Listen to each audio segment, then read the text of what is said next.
Hi, my name is Jessica, and today's video will go over the 6 techniques for scapular mobilization. So let's get to it. Okay, I am going to come back here. So for scapular mobilization, the patient position will be side lying. My position as the clinician, I will be facing the client standing. And then for my hand placement, it's going to be on the superior angle of the scapula.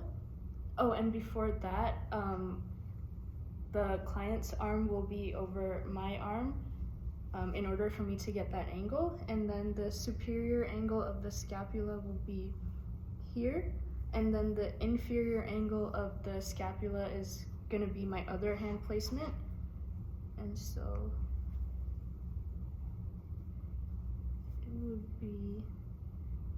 it would be here. And then his arm will be draped over my arm and relaxed.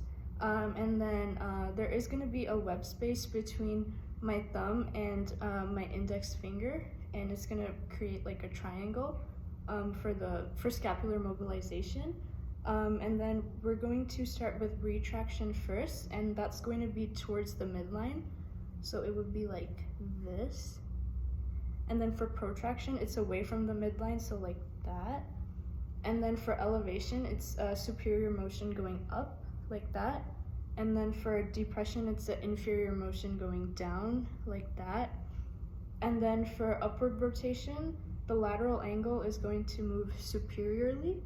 And then for downward rotation, the lateral angle will move inferiorly, like this. And then why do we do scapular mobilization?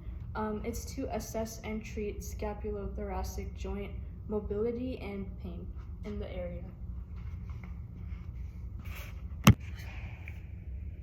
The next part of this video is going to go over glenohumeral mobilization. And the client position for this will be supine, and then the clinician position for me will be on the same side as the side being evaluated. And then for my hand position, my outside hand is going to be on the lateral and posterior aspects of the client's elbow, and his arm will be draped over my arm like this. And then my other hand will be stabilizing the superior proximal humerus, and it would be like that. And then the first mobilization will be in a posterior force. So I would go ahead and do it like this. So posterior is going in a posterior direction, like that. And then for the inferior force for mobilization, my inside hand will still be stabilizing the proximal humerus, and then my outside hand will shift slightly to the medial and posterior aspect of his elbow. So it would be like that. And then I would just push in an inferior direction, so like downwards like this. And it would be like that.